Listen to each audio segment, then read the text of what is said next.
Well, hello everybody, Justin here from Morningside Nature Center, and today I will be showing you how to do a photo image transfer, starting with a printed image onto a piece of wood. So the materials you'll need is a piece of paper with a printed image on it, a piece of plywood or other kind of wood that's smooth, Mod Podge, a paintbrush, and a napkin to wipe your hands off, and also for later on to help wipe away the paper after it's dried. So let's go ahead and get started. Let's start by saying what's going on here, because it's pretty cool. A LaserJet printer is the kind of printer that you need to use here, and basically the reason that you need to use a LaserJet printer is because it works starting with static electricity. So it uses positive, negatively charged particles. The toner is the particle that's being attracted to the paper here, and once it sticks to the paper, it's got these heat rollers that melt little plastic particles in the toner and melt them to the paper. Well, the reason that's important is because Mod Podge is an acrylic sealer, and acrylic just means plastic also. So when Mod Podge dries onto the wood and the paper, it's going to dry to the plastic in the ink here. It's going to stick to it even better than the paper does, which is going to let us wipe away the paper and leave the image on our wood. Alright, so let's start with some Mod Podge. And let's make sure that our wood doesn't have any kind of pieces of dust or dirt on there or anything like that. Now this wood is plywood. It's already sanded nice and smooth. You can use any kind of wood, just make sure that it's smooth. The smoother it is, the better the image is going to transfer. And when we transfer the image, we're going to start with the image facing this way. This is a picture from Mr. Danny Rohan right here at Morningside. He took this at Sweetwater, and this is a little baby alligator on top of a mama alligator. Pretty cool. So when we transfer this image, it's going to be a reverse transfer. So basically it's going to be a mirror image of what we're seeing on the paper here. If it's important which direction it's facing for your image, then make sure that you flip it before you print it on your computer. Alright, let's go ahead and get our Mod Podge ready. What I'm going to do is paint some Mod Podge on the wood and on the paper to make sure it's got a really good seal. The trick is you want to use a decent amount of Mod Podge, but not too much. If you use too much, it's going to really kind of puddle up under your paper. I'm going to hold this down here, and it might make some bubbles. We're going to go for a nice smooth surface after we put it down. So let's start with a little Mod Podge here. It's basically like white glue, very similar, really easy to get at basically any craft store. And we're going to just start to smear it all across our wood here. So basically, I'm going for not a thick white coating, but just white enough that you can tell it's on there. And you want to work not too fast, but you do need to work a little fast.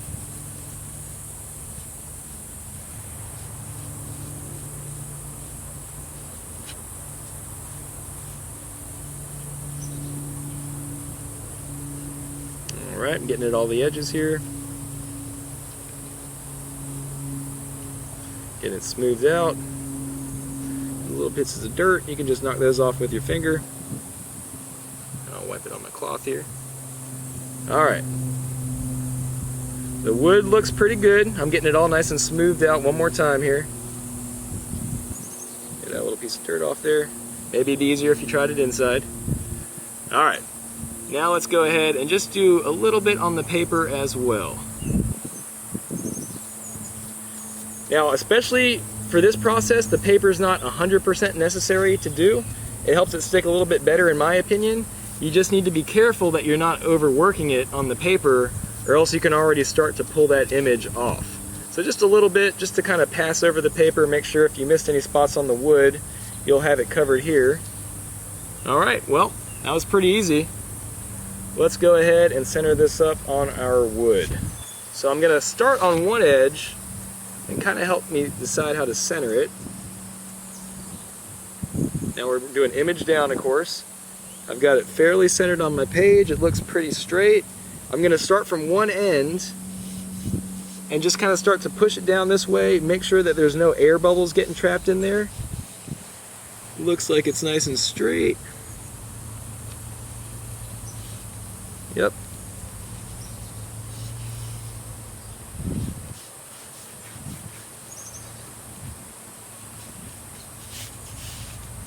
So I'm going to flatten it out.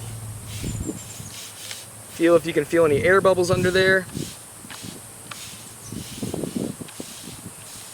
They feel pretty good to me.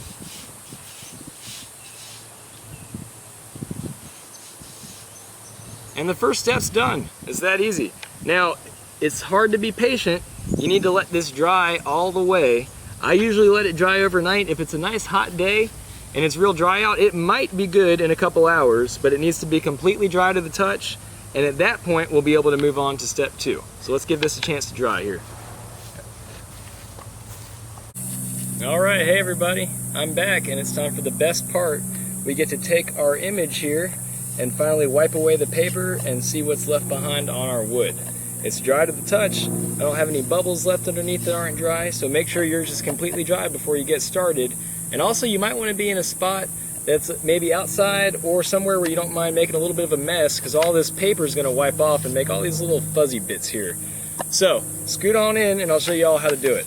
All right, so I've got my handy dandy wiping cloth here, and I've got some water, and the idea is we're going to slowly dampen the paper and kind of rub away the paper until just the image and the Mod Podge is left behind on the wood. It's a process that you want to kind of take your time on, because if you rub too hard on the paper, then you can accidentally rub away some of the image also. So we're going to go slow. We're going to do one time, just a quick pass to kind of dampen the paper and get the big parts off, and then we'll come back and fine tune it.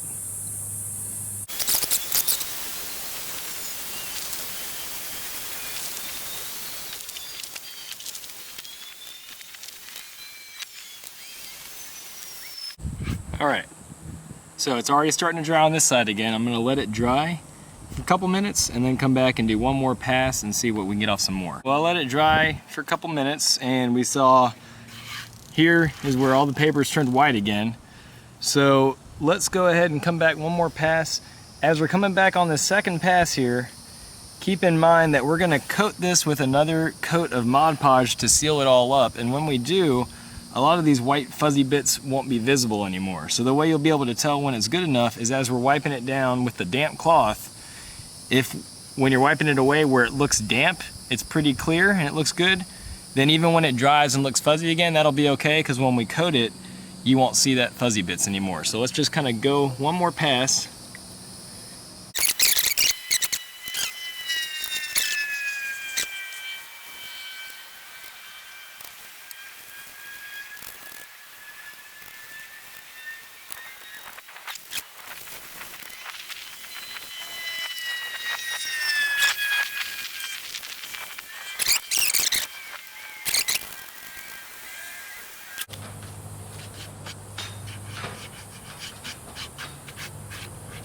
That's looking great, and it's time for our last step.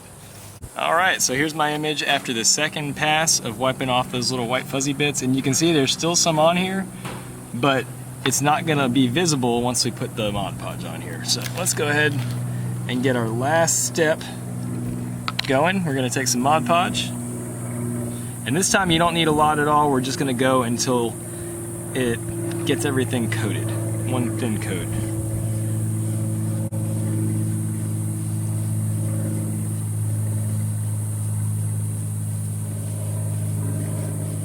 And the Mod Podge dries clear, so this is going to be our clear sealer for our painting, for our picture. After this, it's all done.